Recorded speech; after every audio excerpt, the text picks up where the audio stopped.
Assalaamu alaykum warahmatullaahi wabarakaatu. Kabajamtoota fi daawwattoota hordoftoota YouTube chaanala Halimaa Orotuu welkama shamarran fuune alaaf biyya keessaa hundi keessanuu xiqqaa guddaa osoo hin jenne nageenya keessanaa qaqqabu. Egaa hordoftoota kiyya viidiyoon kiyya kan irra haasa'uu dhufe baga Rabbiin bara haarawaa kana bara 2004 ittiin nu ga'e jiini guyyaa fakkaata waggaan ji'a fakkaata bultiin addunyaa kun halkanii guyyaa kaataa jechuudha ni daddabaa jechuudha. Waggaan akka ajaa'ibaa kanatti duraan waggaan ni dheerataa yeroo ammaa kana waggaan ni gabaabbataa jechuudha. Rabbiin waa hundaayyuu nuuf haa laaffisu umriin teenyallee akkanumatti deemti nama waan gaarii dalagee waan gaarii dabarsee waggaa haarawaa bara baraan simatu Rabbiin nu haa taasisu. Alhamdulillah rabbil aalamiin ka jirutu bara haarawallee argaa ka jirutu waan hundaa argaa jechuudha. Egaa hordoftoota kiyya baga Rabbiin bara haarawaa kana bara 2024 kana bara haarawaa kana ittiin nu ga'e alhamdulillah ka jirutu sanuu argaa ka jirutu sanuu itti gawaa miqa kamtuu ka osoo ittiin ga'in nu biraa deema jechuudha. Alhamdulillah galata Rabbii Rabbiin galanni haa ga'u neemaan Rabbiin keenya tola nutti oole alhamdulillah. Obboleeyyan keenya ka biraa ka dhibame maal keessa jira ka rakkate hoo maal keessa jira keessumayyuu ijoollee teenya Saudi Arabiyaa mana hidhaa keessatti rakkataa jiran alhamdulillah nu dalagannee mindaa keenya argannee jireenya keenya fooyyeffannee biyya namaatti isaan dalagatanii jireenya ofii fooyyeffannee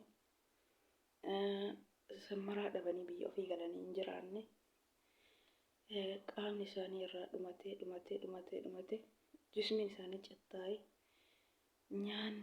nyaanni dhabamee dhugaatiin dhabamee wanti irra ciisan dhabamee simmintoon kun yoo nu huyyuu luka qullaa daqiiqaa 5 irra deemne daqiiqaa 5 gadi dhaabatuu hin dandeenyu jechuudha. Luka qullaa simmintoo kanarra deemne isaan garuu waggaa 2 guutuu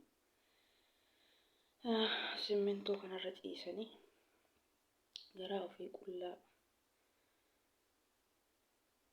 waggaa 2 kana baasanii jechuudha. Waan baay'ee garaa nama nyaatu garaan nu gubatee sagalee taanee dadhabne jechuudha. Yaa Rabbii kiyyaatiin dandeettaa ni beeytaa keessa kenneen argita. Isaanillee osoo dalagatanii akkuma keenya nama dalagatee waa argatu akkuma keenya nama yookaan biyya ofii galee biyya ofii keessatti jiraatu jechuudha. Rabbiin waa hundaa danda'aadha. Ilmi namaa nama hifata Rabbi nama ni hifatu. Rabbiin cinqii isaan keessa jiran kana ka Rabbi quba qabu malee nu ka miidiyaa irra arginu kana malee waan isaan fatanaa isaan keessa dabarsan irraa Rabbiin malee namni quba qabu jechuudha. Yaa Rabbii kiyya mootii arshirra quwaa fi quduraa keetiin waan dadhabdeen qabdu ijoollee sana yaa Rabbii kiyya daddaffitti mana hidhaa kana keessaa baasii rakkoo kana keessaa baasii mee gammachuu isaanii mana hidhaa keessaa bahanii biyya galoommachuu isaanii nu dhageessisi. Waggaa 2 guutuu kun ukaalisa garaa qullaa dhibee wajji as gahe duuba ka du'e ka jiraate ka jirullee nama du'e hanqateetiin hin jiraataa jira. Yaa Rabbii kiyya namni hundi sagalee ta'e hifate ka miidiyaa irraa sagalee ta'u hundi hifatee jira waan godhuun qabu qaata sagalee ta'a. Yaa Rabbii kiyya ka waa namaa godhu si ilmi namaa waan namaa godhaa miti ka rakkoo keessa nama baasu yaa Rabbii kiyya Rabbii Nabii Allah Yusuf cinqaa dukkana baharaa dukkana garaa qurxummii san keessaa baafte Rabbii kiyya ati hin dandeettaa ni beeyta noomaa godhuuf hin dandeenye du'aa'ii magoonafi Rabbiin abbaa ofii irraa qeebalu isatu beeka. Yaa obboleeyyan kiyya hundi keessanuu bakka jirtan hunda du'aa godhaa fi abbaa irraa taqabbalu rabbiin isatu beeka akka ijoollee sana rabbiin cinqaa kana keessaa baasu rabbiin daddafitti furmaata isaanii haa godhu. Rabbiin daddafitti furmaata isaanii haa laatu.